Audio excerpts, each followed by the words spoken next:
صديقي مشاهد الاقتصاد والناس، طبعا اولا اهلا بحضرتك في حلقه جديده من البرنامج. موضوع حلقتنا النهارده صديقي المشاهد حول الطاقه، والحقيقه يعني هناك مؤتمر تلو مؤتمر من قبل الامم المتحده او من قبل تجمعات دوليه مختلفه لبحث مشكله الطاقه وتاثيرها على المناخ، اللي الحقيقه طال عدد كبير جدا من النواحي الحيويه في الحياه.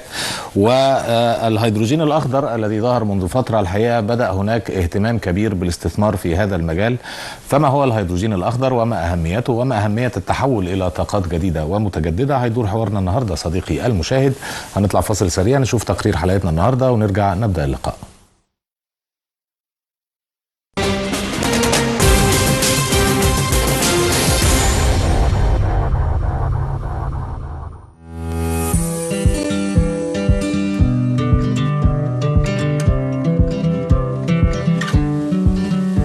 يجذب إنتاج الهيدروجين الأخضر في مصر كبرى شركات الطاقة العالمية نظرا إلى الإمكانيات الكبيرة التي تتمتع بها مصر في مصادر الطاقة النظيفة، إلى جانب موقعها الاستراتيجي بالقرب من أكبر مراكز الطلب عالميا. ونجحت مصر خلال المدة الماضية في توقيع عدد كبير من الاتفاقيات ومذكرات التفاهم بما يدعم خططها لتكون لاعبا إقليميا في تجارة الطاقة وتلبية الاحتياجات العالمية المتزايدة على الوقود الأخضر، حيث تخطط مصر لإنتاج 2.3 مليون طن من الهيدروجين الأخضر بحلول نهاية العقد الحالي. كما تستهدف الخطة الاستراتيجية للاقتصاد المصري تحويل القاهرة إلى مركز إقليمي للهيدروجين الأخضر بحلول عام 2026 ومركزا عالميا لإنتاج الهيدروجين الأخضر بحلول عام 2030، وسط توقعات بتضاعف السوق العالمية للهيدروجين الأخضر بنحو 7 أضعاف.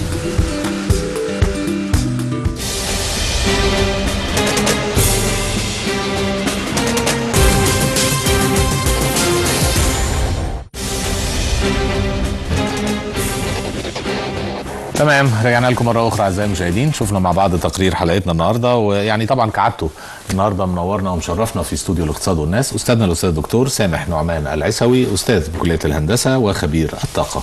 أهلا بحضرتك يا دكتور سامح. أهلا بك فندم. منورنا يا فندم. نور سيادتك. معلش عطلناك النهاردة شوية أنا لا تحت أمرك. الله يكرمك.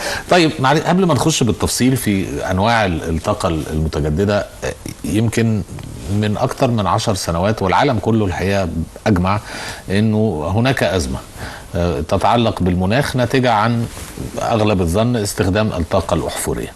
هل حضرتك شايف أنه من بداية صعود هذه الأزمة إلى الساحة حتى الآن التحول إلى الطاقة الجديدة والمتجددة ماشي بوتيرة تنم عن جدية العالم في التحول، ولا لسه قدامنا شوية؟ معلش انا السؤال كده بايخ شويه. لا هو سؤال واقعي، لان الطاقه المتجدده ظهرت وظهر امكانياتها، ولكن كانت ماشيه ببطء جامد. صحيح. نتيجه ان اللي عنده طاقه وعنده مصادر طاقه ثابته فبالنسبه له مريحه طبعا. ما بيدورش، وبالذات الدول الصناعيه الكبرى. يعني هنلاقي امريكا 44% من انتاج الطاقه الكهربائيه فحم حتى أيوة. الان حتى الان 24. ايوه. والصين نفس الكلام، الصين عندها طاقه عاليه جدا كلها من الفحم، كبيره جدا.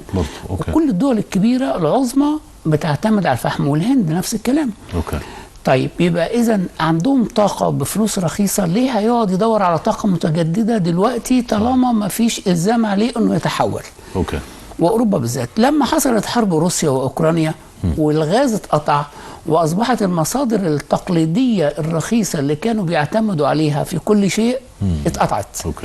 فبدا الاتجاه الى حاجه تبعد عن الوقود الاحفوري واللجوء الى الدول اللي تديها وقود احفوري سواء غاز او بترول، فبداوا يبصوا على الطاقه المتجدده ويجروا ويسعوا بجديه ان هم يشتغلوا على الطاقه المتجدده. يعني بالبلدي كده لما اتزنقوا لما الاخر يعني اتزنقوا ومصانعهم وقفت ومصانعهم طلعت بره اوروبا، امريكا اخذتها. وكان عندهم مشاكل في التدفئه ومشاكل في السيارات، في وقود السيارات وفي كل شيء. يعني بس ده مؤخرا بعد الحرب الروسيه الاوكرانيه، هو ده اللي خلى انفجار لاستخدام الطاقه المتجدده والظهور بقى على العلن ان هذه لازم. وبدات اوروبا تعمل مخطط انها تبعد عن الوقود الاحفوري بجديه وتتجه الى كذا شق، اللي هم الاعتماد على الطاقه المتجدده وبتدفع فلوس فوق وتعمل محطات وتدفع فلوس الحكومه وتحطها فوق البيوت، يعني راس المال من الدوله. وتحطها فوق البيوت.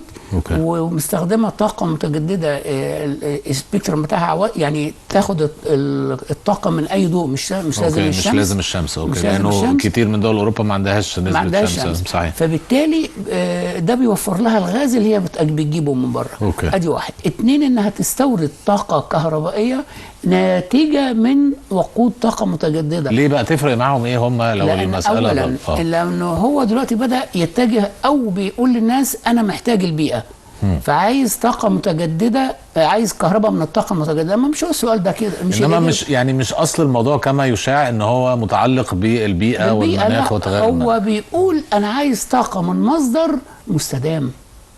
ده اهم. لا هو عايز مستدام، لان انا لو بديله من طاقه احفوريه وحصل عندي مشكله في الطاقه الاحفوريه مش هديله طاقه، مش هتديله يبقى هو حصل في نفس المشكله. صحيح. فهو حط الخط العريض انه هتبقى طاقه أنا جديده. عايز طاقه من الطاقه المتجدده ضمانا للاستدامه. وليست انها لانها احفوريه ثاني اكسيد الكربون يطلع عندي مش عنده، فهو مش هتفرق معاه. هيفرق مع العالم يعني الحقيقه. هو ما بيبصش لكده، هو بيبص مصلحته اولا. فهو لما يكون من طاقه متجدده يبقى اذا طاقه متجدده ضمن استدامه. تمام. فبالتالي ده تاني شق. ثالث شق بدا يدور على مين اللي يقدر ينتج الهيدروجين الاخضر اللي انا اقدر استفيد بيه.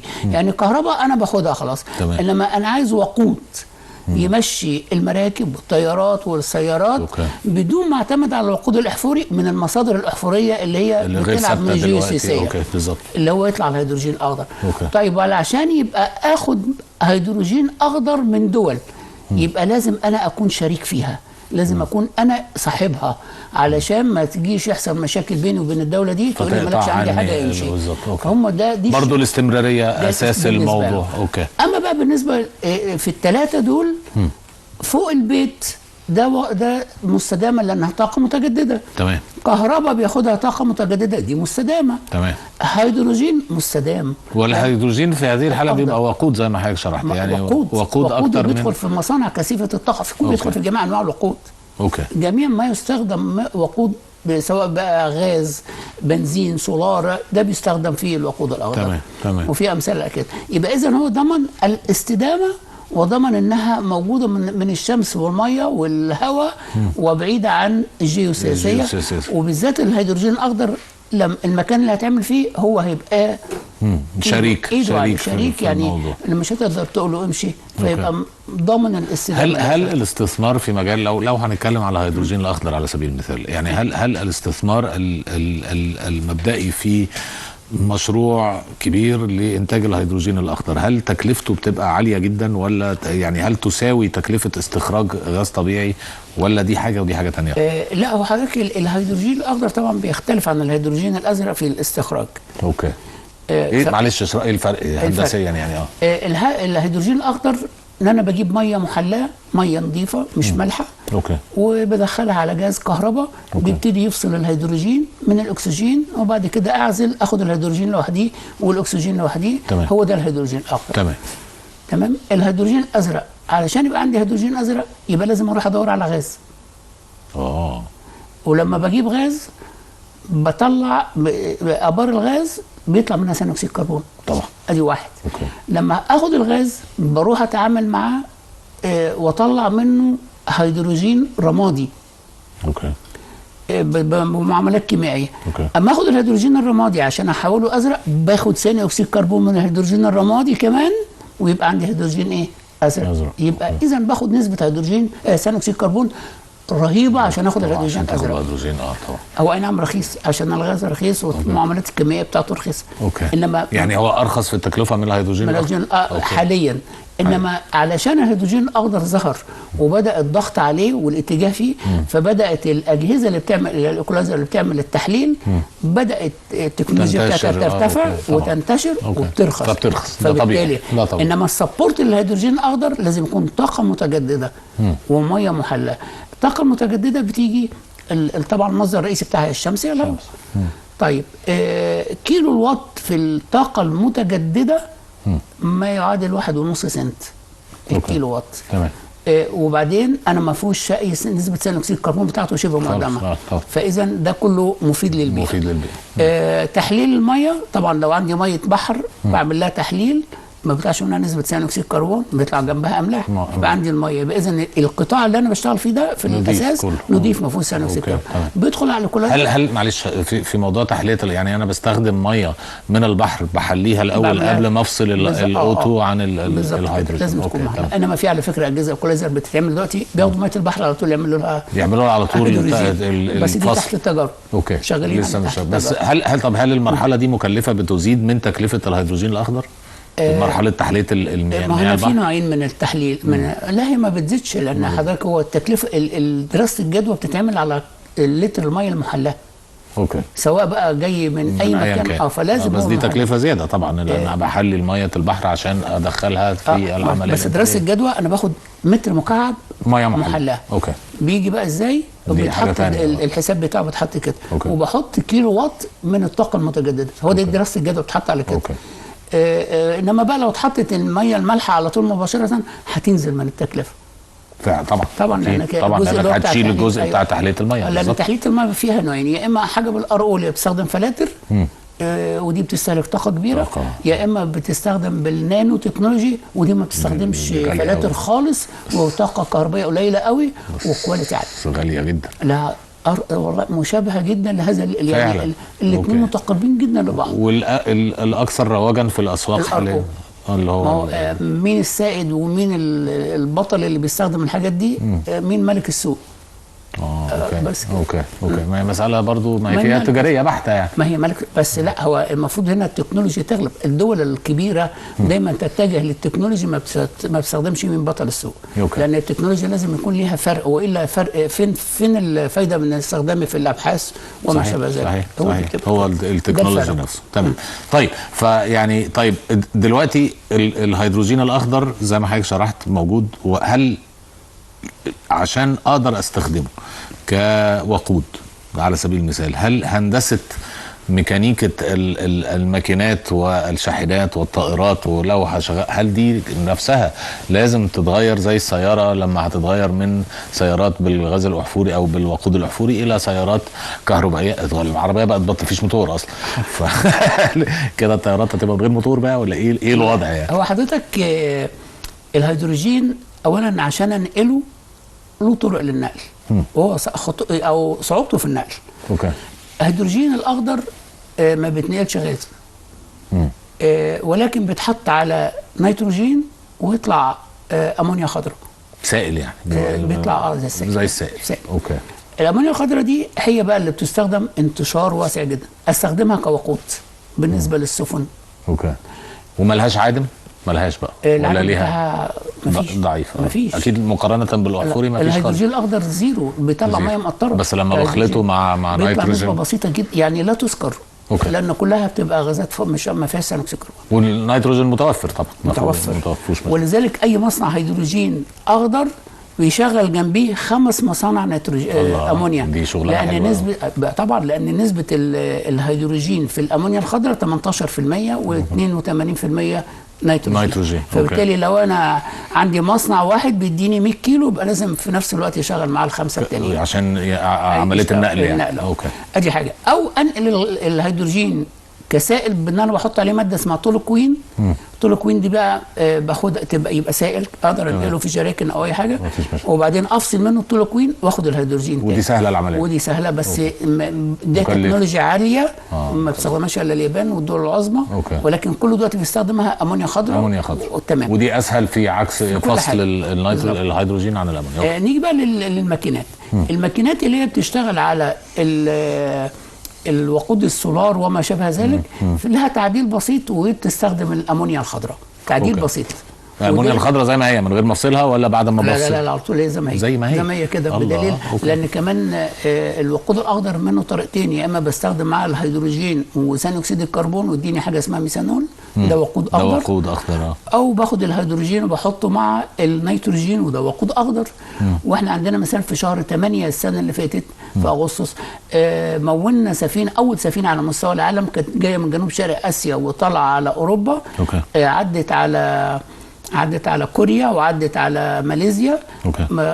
ومونت وقود اخضر، بس جات في بورسعيد خدت 500 طن، اكبر كميه وقود اخضر. أوكي. خدتهم من بورسعيد. اوكي.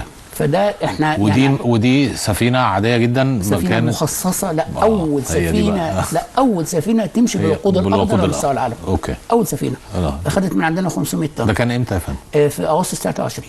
23 قريب. 23 سنه. يعني لسه ما زالت التكنولوجي في بدايات، او توسع انتشار استخدامها لسه في بداياته خالص. في بداياته. ما عشان كده ما احنا حرب روسيا امتى؟ مش 22؟ ايوه صحيح. فبراير 24 2 فبراير 22. ده رد فعل سريع يعني جدا. لا ده كمان الخطط اللي عملوها اقوى.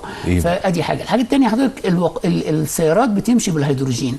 سيارات في اوروبا كتير بتمشي هيدروجين، في محطات هيدروجين، محطات تموين للسيارات بالهيدروجين.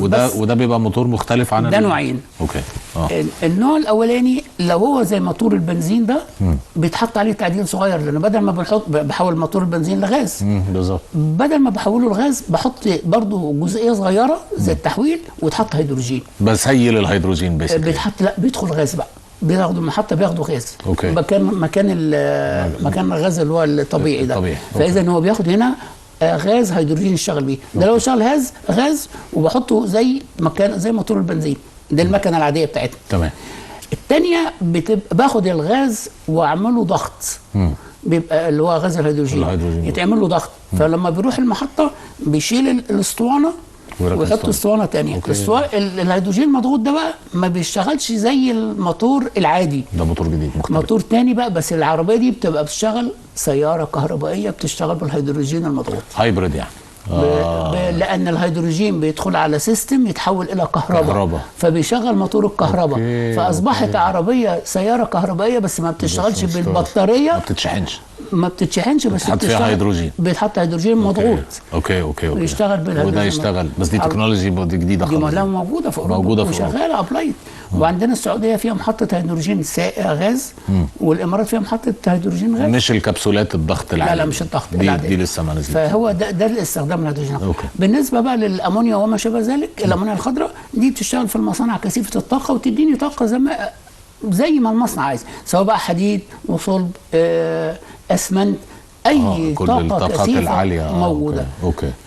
فبالتالي هو طبعا بيستخدم في السمات. تمام. اللي هي كل البتروكيميكالز يعني الصناعات حتى فيما يتعلق الهيدروجين حتى بيدخل في مواد الغذاء. في الغذاء. ايه ده فعلا؟ هيدروجين كغاز ولا لا هو كغاز، بس بيتعمل مركب معين ويدخل في المواد. يعني هو كغاز الهيدروجين غاز طيع، يعني ممكن يتشكل باشكال كتير جدا. يستخدم اكتر من الغاز الطبيعي واكتر من الوقود الاحفوري في الاستخدامات الجانبيه. العرضيه. انما الغاز طيب هل يمكن مع الزمن استبدال الغاز الطبيعي وكل المواد الاحفوريه بهيدروجين اخضر في 50 هتبدا بقوه من 2050. ده المخطط. هيبقى الانتاج على مستوى العالم ما يقارب من 500 مليون طن سنويا. 500 مليون طن سنوي. وده يكفي طاقه. ده هياخد نسبه عاليه جدا من الوقود الاحفوري. والناس اللي عندها غاز بتبتدي تتحول دلوقتي من غاز تبيعه كغاز الى هيدروجين ازرق عشان تستخدمه امونيا زرقاء وما شابه ذلك. اوكي. وبرضه الهيدروجين الازرق والرمادي ليه نفس الاستخدامات اللي موجوده. هو الهيدروجين كله هو الهيدروجين بس ازاي انا بحصل عليه؟ هي دي الفكره اللي بتفرق في ان انا مع البيئه ومع التكلفه. انما الهيدروجين عندي الازرق وعندي الاصفر وعندي الاخضر وعندي الرمادي وعندي الاسود. اوكي. ايه الاسود ده خارج من غاز؟ خارج من الفحم اصلا. من الفحم. وده لسه بيتعمل يعني؟ ده بيتعمل برضه طبعا. دول بتاع اوروبا كانت شغال عليه. انما خلاص ده يعني طبعا لما بيظهر الاخضر هو اصلا كمان الفحم كانوا بيشتروه بفلوس قليله عشان الطاقه عندهم. بعد ازمه اوروبا كل حاجه في الطاقه بقت اضعاف الاضعاف. بقت اضعاف الاضعاف. وهم كانوا موقفين مصانع الطاقه الكهربائيه من الفحم لانهم كانوا بياخدوا الغاز بحاجه بفلوس رخيصه جدا. لما حصلت المشكله روسيا واوكرانيا رجعوا الفحم لان ما فيش غاز وما لقوش فحم كمان. فبداوا يستوردوا الفحم باسعار خرافيه. اوكي. وده زود مشكله البيئه طبعا بشكل يعني. وبعدين في دول رئيسيه معتمده على الفحم زي الهند. بس ده انتاجهم محلي ما بيستوردوش. لا كله بيستورد. الهند بيستورد. امريكا بتصدر 1 اكساجول. اكساجول ده يعني 500 طن فحم. وطبعا روسيا بتصدر كل انواع الطاقه، فحم وغاز وبترول، كل انواع الطاقه الاحفوريه. كل احفوريه، ايوه. الصين بتستورد فحم، مع انها بتنتج فحم، لكن بتستورد فحم، بتستورد حوالي 3 اكس جول، يعني حوالي 150 مليون طن. ايوه. اليابان بتستورد، الهند بتستورد، المانيا بتعرف. احنا ما بنستعملش فحم تقريبا. لا ما بنستعملش فحم. احنا ما بنستعملش فحم. كنا هنعمل محطه فحم اللي كنا هنصدر بها للسعوديه، الخط المزدوج، في اوائل وبعد كده 2014 15 صح. وده تم الغاء المشروع. ليه؟ على اساس بيئه ولا تكلفه؟ لا بيئه. هو التكلفه بسيطه. تكلفه الفحم طبعا رخيص حتى باستيراده. يعني هل لو معلش هنخش في الاحفوري شويه، لو هنقارن بين الفحم والغاز الطبيعي، طبعا الغاز الطبيعي افضل كتير للبيئه ده اكيد يعني. انما هل في التكلفه الفحم ارخص؟ ما زال الفحم ارخص لانتاج الكهرباء، ارخص بكتير، ارخص حتى الان، ارخص بكتير. بس هو مش مستدام. لا مش مستدام، بس الكميات اللي موجوده على مستوى العالم كتيره جدا. اوكي. كتير فعندك فائض يعني في فائض، بس وكمان في الاماكن اللي بيستخرج منها فيها اضرار بيئيه حتى للناس اللي بتشتغل فيها. طبعا. اضرار بيئيه جامده جدا. وبعدين الفحم لما بيستخدم وبيطلع منه البودر بتاعه، لما بينزل على الشجر على الزرع بيموت الزرع. ولو الانسان استنشقه بيجي له امراض، مشكله كبيره جدا. ولو اتحط كبودر واتخزن غلط ممكن ينفجر. فعلا فله مشاكل. وحد يقول بقى فحم نظيف او مش فحم نظيف، هو نسبه يعني ايه فحم نظيف؟ معلش هو قال يعني قال يعني انت مش مقتنع يا دكتور؟ يعني لا حقيقي، ما اصل انت عارف حضرتك يعني ايه نظيف؟ اصلا يعني نسبه ثاني اكسيد الكربون المنبعثه منه اقل. اوكي. انما كيلو الكهرباء اللي بيطلع من الفحم، لما باخد كيلو كهرباء من الفحم بيديني انبعاث ثاني اكسيد الكربون 1200 جرام. 1200 جرام. لما باخد من الغاز كيلو كهرباء بيديني 500 جرام. لما باخد من الطاقه المتجدده، الطاقه الشمسيه بتديني 46 جرام، الالواح بتديني 46. يعني حتى دي فيها ليها انبعاثات؟ عشان الحراره لازم اي حاجه. الرياح بتديني 12 جرام. الطاقه النوويه بتديني 15 جرام على الكيلو. هي عشان كده طاقه نظيفه وليست متجدده. النوويه طاقه نظيفه وليست متجدده. لان بستخدم اليورانيوم او ما شابه. اوكي طبعا. الميه بتديني 5 جرام، انضفه من الميه. الهيدروجين لما بستخدمه واخد منه كيلو كهرباء بيديني ميه مقطره، ما بيدينيش ظريف قوي ده. اوكي. يديني زيرو. عشان كده الهيدروجين الاخضر الاخضر يديني زيرو. وطبعا الهيدروجين الثاني هيديني زيرو، بس عشان اجيب الازرق بيطلع نسبه ثاني اكسيد الكربون. طب حضرتك يعني اللي فهمته انه الهيدروجين الاخضر لازم يبقى مستنبط او العمليه تبقى جايه من كهرباء متجدده، طاقه جديده او متجدده، عشان يبقى رخيص. اللي هي زي الطاقه الشمسيه او الرياح او الميه. وحضرتك بتقول انه هناك خطه لانتاج كميات اكبر كتير جدا من 500 ميجا على مستوى العالم. على مستوى العالم. ده لازم تبقى في اماكن فيها طاقه جديده ومتجدده متوفره بشكل طبيعي. هنقول شمس، هنقول بتاع.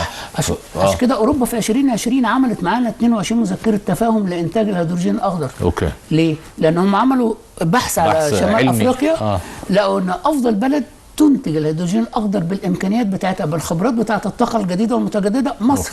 أوكي. كخبرات طاقه متجدده. ميه بحر متوفر، لان احنا عندنا ساحل البحر الاحمر والابيض حوالي اكثر من 2500 كيلو متر. اذا تقدر تطلع الميه اللي انت عايزها بالظبط. تنتج بالظبط. محور قناه السويس جهز المنطقه، وبقى المنطقه مرتبطه بميناء بتاع عين السخنه، وخط بري خاص بالهيدروجين الاخضر. وفي رصيف للهيدروجين الاخضر في قلب الميناء، وفي منطقه تخزين. يعني الانفراستراكشر بالظبط جاهزه. ورئيس الوزراء عطى شويه حوافز. كويس قوي. بس هو طبعا دلوقتي لما نتكلم على الانتاجيه، انا بقول ان انا محتاج طاقه متجدده، وبعدين يقول مصر عايزه كهرباء، فاذا المستثمر ان انا جاي اخد منك كهرباء، انت بتقول عندك مشكله في الكهرباء. نلاقي بقى دول اوروبا بدات تروح للمغرب وبتروح للجزائر، وهم اتفقوا مع الجزائر، المغرب بالذات، لان المغرب بينها وبين اوروبا من مسافه بسيطه 14 كيلو. طبعا. فهم قالوا لها احنا بس هو كده هو بيتنقل، يعني بيتم معالجته هناك. هيعملوا ايه مع المغرب؟ هيعملوا خلال بايبس. فعشان كده بيتفقوا. بس دي تكلفه اقل بكتير واسرع واضمن، لانك انت لو هتنقل بمراكب فانت عندك بقى الطقس ومشاكل الطقس طبعا وليها خطورتها يعني. وهم عشان كده انجلترا داخله بثقلها في المغرب لانتاج الهيدروجين الاخضر. وفرنسا واسبانيا متفقين برضو في نفس البلدين دول وايطاليا عشان ياخدوا من خلال الايه؟ من خلال الانابيب، من خلال البايبس. والمانيا بتتفق معانا، والمانيا برضو بس هيكون هناك يعني واضح انه منطقه شمال افريقيا بالذات حسب الدراسات كلها بما فيها مصر من اخطر دول، من اهم الاماكن على مستوى العالم لانتاج الهيدروجين. فهناك مساحه لانه واضح انه هيبقى عليه طلب كبير جدا في. ميرسي يا دكتور سامح، معلش عطلنا حضرتك النهارده. صديقي المشاهد يعني كعادته استاذنا الاستاذ الدكتور سامح نعمان العيسوي يعني اتكلم بمنتهى الوضوح الحقيقه والهدوء الجميل بتاعه المعتاد يعني حول موضوع الطاقه واهميه التغير الى الطاقه والاسباب الحقيقه اللي خلت العالم، وطبعا اسباب وجيهه جدا وواقعيه للغايه، اللي خلت العالم يبدا في الاتجاه خاصه الدول الصناعيه الكبرى الى الاستثمار في مجال الطاقه الجديده والمتجدده، خاصه فيما يتعلق بالهيدروجين الاخضر لسهوله نقله من جهه زي ما الدكتور شرح لنا بالتفصيل. واهو يعني هناك فرصه لمصر ان تستثمر او تجذب استثمارات في هذا المجال، لانه الحمد لله فيما يتعلق بالطبيعه على الاقل الشمس موجوده عندنا لفتره طويله جدا حسب البحوث العلميه. نشكره شكر جزيل للغايه استاذنا الاستاذ الدكتور سامح نعمان العيسوي، استاذ بكليه الهندسه وخبير الطاقه. نشكرك صديقي المشاهد، وان شاء الله نشوفك في حلقه جديده من الاقتصاد والتنميه.